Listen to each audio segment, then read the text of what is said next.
ಎಲ್ಲರಿಗೂ ನಮಸ್ಕಾರ. ಕನ್ನಡ ಟಾಕ್ಸ್ಗೆ ಸ್ವಾಗತ.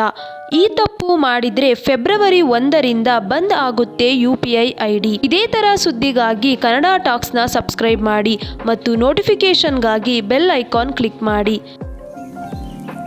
ಭಾರತದಲ್ಲಿ ಡಿಜಿಟಲ್ ವಹಿವಾಟು ದಿನದಿಂದ ದಿನಕ್ಕೆ ಹೆಚ್ಚಾಗುತ್ತಿದ್ದು, ನಗದು ವ್ಯವಹಾರ ಕಡಿಮೆ ಮಾಡುವಲ್ಲಿ ಇದು ಸಹಕಾರಿಯಾಗಿದೆ.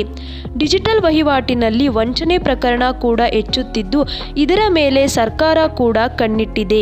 ಹಾಗಾಗಿ NPCI ಹೊಸ ಮಾರ್ಗಸೂಚಿ ಜಾರಿಗೆ ಮುಂದಾಗಿದೆ. ಫೆಬ್ರವರಿ 1, 2025ರಿಂದ UPI ವಹಿವಾಟು ಐಡಿಗಳಿಗೆ ಹೊಸ ಮಾರ್ಗಸೂಚಿ ಪ್ರಕಟಿಸಿದ್ದು, UPI ವಹಿವಾಟು ಐಡಿಯಲ್ಲಿ ಹ್ಯಾಶ್, @ ಅಥವಾ $ ಅಂತಹ ವಿಶೇಷ ಅಕ್ಷರಗಳನ್ನು ಬಳಸಿದಂತಹ ಐಡಿಗಳನ್ನು ಬ್ಲಾಕ್ ಮಾಡುವುದಾಗಿ ತಿಳಿಸಿದೆ.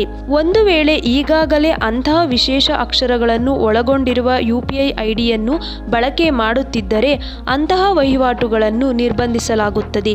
ಹಾಗಾದರೆ ಯಾವುವು ಆ ವಿಶೇಷ ಅಕ್ಷರಗಳು?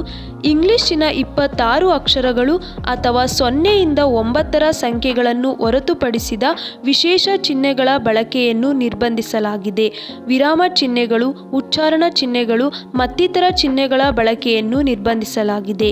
ಇದೇ ತರ ಸುದ್ದಿಗಾಗಿ ಕನ್ನಡ ಟಾಕ್ಸ್ನ ಸಬ್ಸ್ಕ್ರೈಬ್ ಮಾಡಿ ಮತ್ತು ನೋಟಿಫಿಕೇಶನ್ಗಾಗಿ ಬೆಲ್ ಐಕಾನ್ ಕ್ಲಿಕ್ ಮಾಡಿ. ಧನ್ಯವಾದಗಳು.